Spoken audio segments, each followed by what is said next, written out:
Assalamualaikum warahmatullahi wabarakatuh. Alhamdulillahi wa kafa wa salatu wassalamu ala nabiyil mustafa sayyidina wa syafi'ina wa maulana Muhammad wa ala ahli tuqa wal ilmi wal wafa. Subhanaka la ilma lana illa ma 'allamtana innaka antal alimul hakim. Rabbi shrah li sadri wa yassir li amri wa hlul 'uqdatam min lisani yafqahu qawli. Amma ba'du. Semoga kita tetap dalam lindungan Allah Subhanahu wa taala. Semoga penyakit yang kita alami bersama pada saat ini semoga segera berakhir.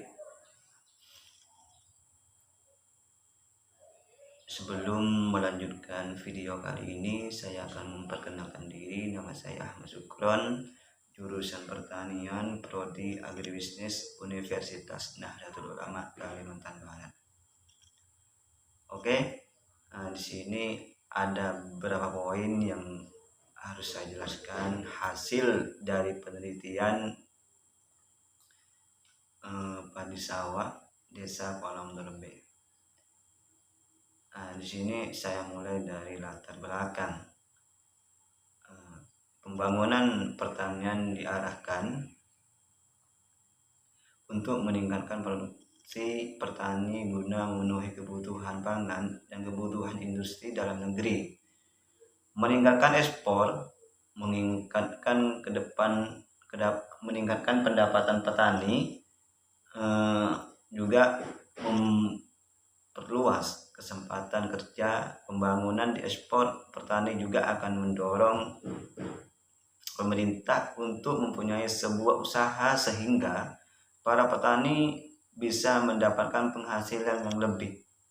Pertanian juga bisa baik akan menyerapkan tenaga kerja lebih banyak sehingga pengangguran akan terus berkurang. Meningkatkan kebutuhan pangan mendorong kita sebagai insan yang berada di ruang lingkup pertanian untuk terus berpikir agar kebutuhan pangan yang semakin hari semakin banyak bisa terpenuhi. Sebagai insan pertanian, kita harus produktif dan menghadapi kebutuhan pangan yang semakin banyak dan meningkatkan keanekaragaman pangan serta inovasi yang bisa meningkatkan hasil pangan. Menyadari kita akan banyak kebutuhan pangan yang makin tinggi, petani selalu berpikir untuk memperbaiki pendapatan serta produk dari pertanian. Petani kini mulai sadar bahwa pengelolaan lahan pertanian yang kurang baik akan mengakibatkan penurunan produktif petani serta akan berdampak untuk buruk pada produksi yang akan datang. Melihat keadaan tersebut, petani mulai mengetahui bahwa akan terjadi ketidakseimbangan antara kebutuhan pangan dan permintaan pangan. Berdasarkan kondisi tersebut, manusia juga berusaha mencari teknik pengolahan lahan padi sawah dengan cara yang aman, baik bagi lingkungan maupun untuk manusia. Maka muncullah pengelolaan yang menurut petani baik dilakukan dan dimulai dengan mulai memperbaiki lahan dengan cara irigasi. Nah, di sini juga ada hasil penelitian terdahulu. Dalam penelitian merupakan tanaman penghasilan makanan pokok bagi sebagian besar penduduk di Indonesia.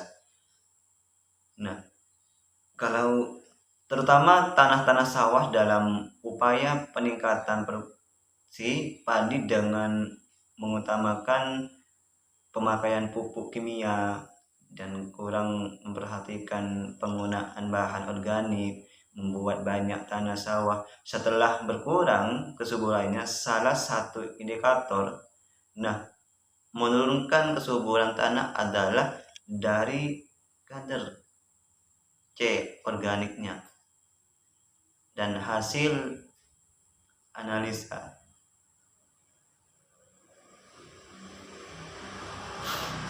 hasil analisis Balai Penelitian Tanah yang menghimpun 1.577 contoh tanah sawah yang tersebut di seluruh Indonesia menunjukkan bahwa dari 8,1 juta lahan sawah sekitar 65% tanah sawah mempunyai kandungan C organik rendah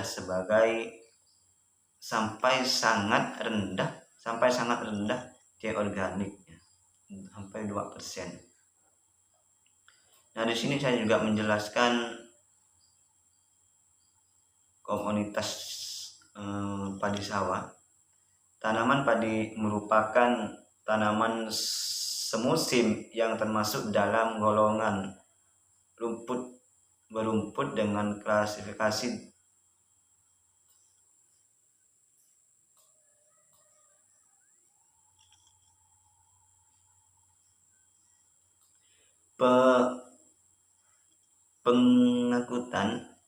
pengangkutan jerami pada saat panen itu mengurangi tingkat kesuburan tanah karena sebagai besar bahan organik dan unsur hara tanah diikuti ke tempat lain, sehingga dalam jangka panjang kesuburan tanah akan memenuhi pengembalian jernih.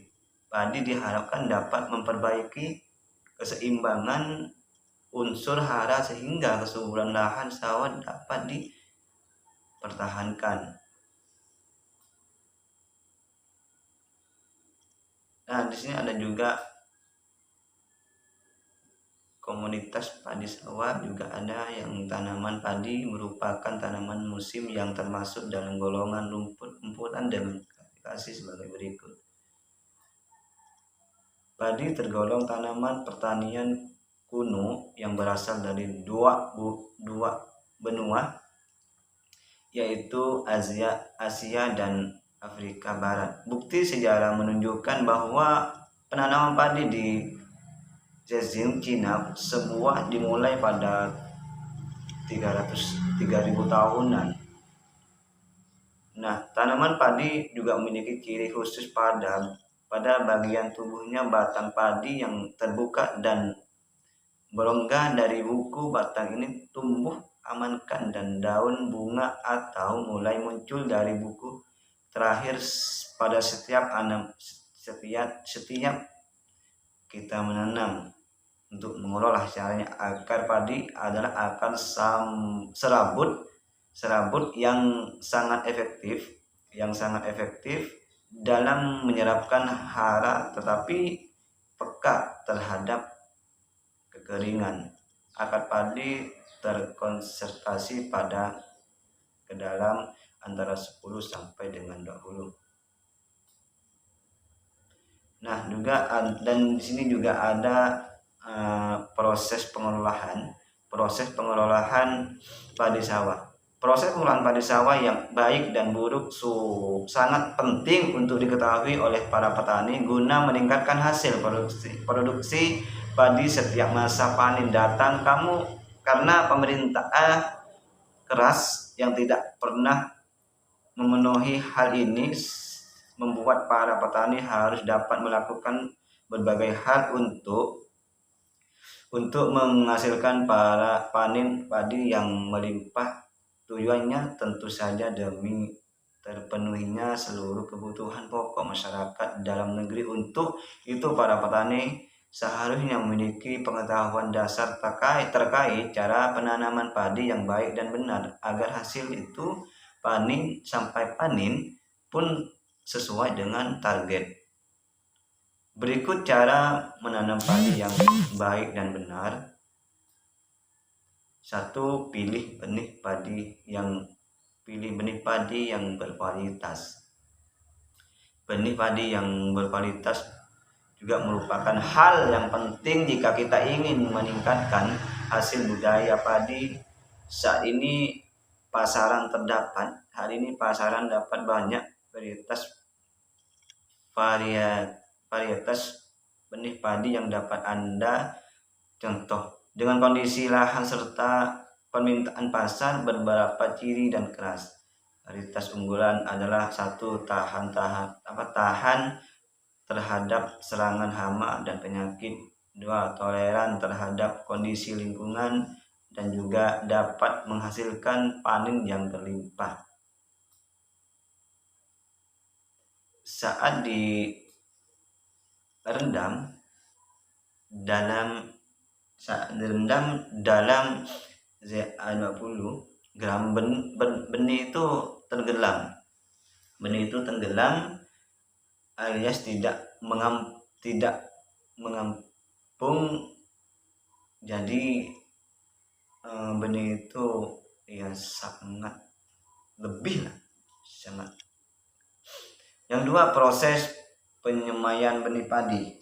Proses penyemaian benih padi yang sudah siap dapat segera kita harus semai. Langkahnya adalah sebagai berikut. Buatlah dengan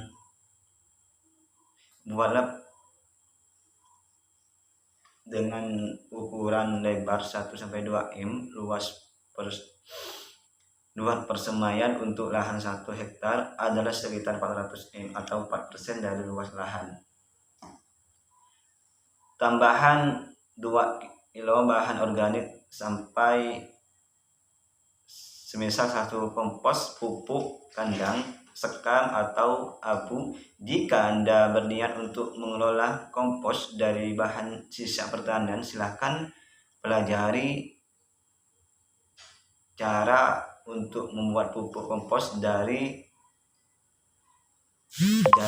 jermi padi. Benih yang hendak disemai haruslah direndam terlebih dahulu sekitar 2x24 jam. Nah, benih yang disemai tidak harus terbenam seluruhnya, karena justru akan menyebabkan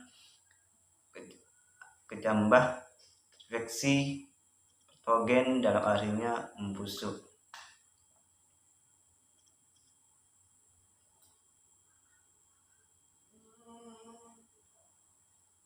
Dan juga masuk penentuan daerah penelitian. Penentuan daerah penelitian dilakukan secara sengaja. Dasar pemilihan kecamatan kuala mundur B. Sampel yaitu kabupaten wilayah. Secara kecamatan tersebut dijadikan kecamatan sampel dengan pertimbangan terdapat objek penelitian yang dibutuhkan peneliti dilaksanakan selama 3 hari mulai bulan April sampai bulan Juni 2016. Penentuan daerah penelitian di Kabupaten Kuburaya didasarkan pertimbangan bahwa Kabupaten Kuburaya ini merupakan kabupaten dengan produksi padi sawah yang tertinggi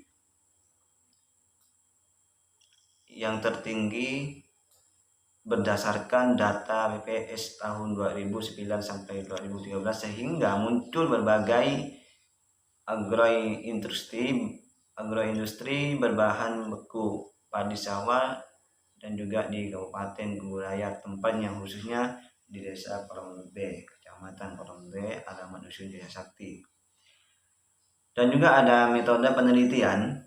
Bentuk penelitian ini adalah penelitian kuantitatif dengan metode observasi dan pengamatan di lapangan. Analisis yang diguna yaitu analisis deskriptif untuk mengembangkan atau untuk keadaan peran dan kinerja penyeluruh pertanian di daerah penelitian. Analisis kualitatif untuk menganalisis hubungan antara kinerja penyeluruhan pertanian dan meningkatkan produktivitas padi sawah di daerah penelitian tersebut.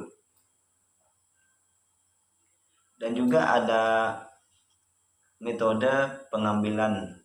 Dalam penelitian yang dilakukan, metode penelitian Padisawa, Desa Kolam Lur B, Kecamatan Kolam Lur B, tempatnya Dusun Jaya Sakti, dengan menggunakan metode sensus, yakni dengan cara mencatat semua elemen yang diselidiki, kumpulan seluruh elemen respon yang tersebut dinamakan populasi. Populasi dalam penelitian ini yang dilakukan respon adalah pengajian padi sawah di Desa Kolam Lur B, Kecamatan Kolam Lur B, sebagai produsen yang memproduksi padi sawah. Jumlah respon padi sawah di Desa Kolam Lur B ini berjumlah 12 pengajian. Setiap respon yang akan dipilih dan diwawancari telah ditetapkan sebelumnya.